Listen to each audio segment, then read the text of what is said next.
خاوند علم ټول جهان ته په خشان رڼا دی ژوند انسان رڼا دی په هر زمان رڼا دی ژوند انسان رڼا دی په هر زمان رڼا دی علم رڼا د معرفت هم انساني غرور عظمت هم انساني غرور عظمت په برکت یې تیار زړونه هر وجدان رڼا دی ژوند انسان رڼا دی په هر زمان رڼا دی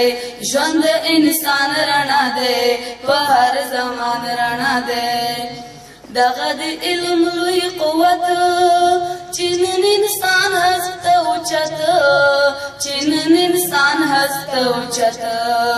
په فضیلت یې تل د ځمکې پس اسمان رڼا دی ژوند انسان رڼا دی په هر زمان رڼا دی ژوند انسان رڼا دی په هر زمان رڼا دی علم دښمن د جهالت بغض کینی د عداوت بغض کینی د عداوت دوست د هر چا د هم تیارو کې پر کاروان رڼا دی ژوند انسان رڼا دی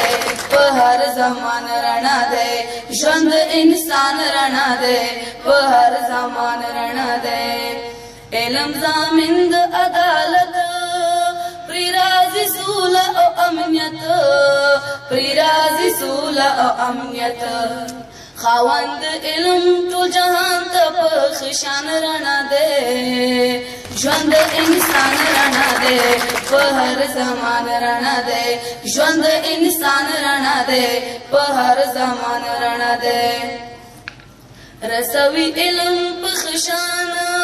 خپل ارمانو ته هر انسان خپل ارمانو ته هر انسان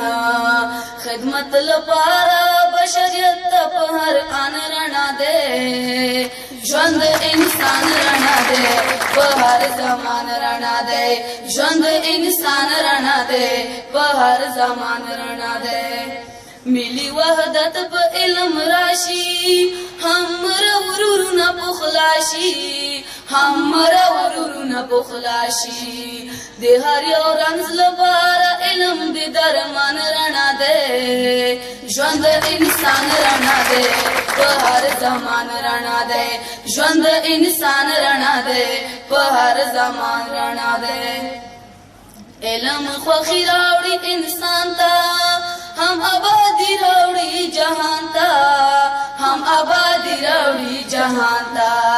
د هر ملت لپاره دا د احسان رڼا دی ژوند انسان رڼا دی په هر زمان رڼا دی ژوند انسان رڼا دی په هر زمان رڼا دی علم لارښود شي بشریت ته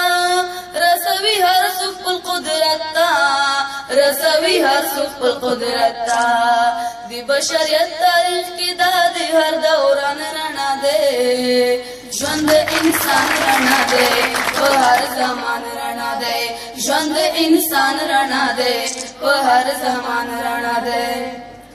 الکوزه چې کړي ستاینه په قدر پوکړو ترې مننه په قدر پوکړو ترې مننه پیرزو دې رب دې نازل شوی په قرآن رڼا دی ژوند انسان رڼا دی په هر زمان رڼا دی ژوند انسان رڼا دی په منډیم دا په لومړي ځل باندې په بلوچستان کې چې کوم زموږ د افغان کډوالو پنډغالي وه په هغو کې چې کومې ښوونځي دي هغه د UNHCR د خوا څخه سپورټینګ کېږي او د تیرو تقریبا 3-4 کالو څخه زموږ د افغان کډوالو د تعلیم پروګرام UNHCR مخ ته وړي نو مخکې چې وایي زموږ ښوونځي هغه خامه وي یا کچه وي مګر اوس د UNHCR په مالي مرسته او د سوسایټي د خوا څخه او دارنګه د حکومت پاکستان په همکارۍ باندې زموږ د ښوونځیو کوم یا سکولان چې دي د هغو کوم اتاقونه چې دي او د بونډرۍ یا چاردیوالي چې ده هغه یې پخیږي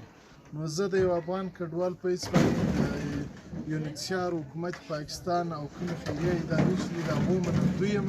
چې زموږ بچیانو ته د تعلیم زمینه مساعده کړې او یو روغ تعلیمي نظام یې جوړ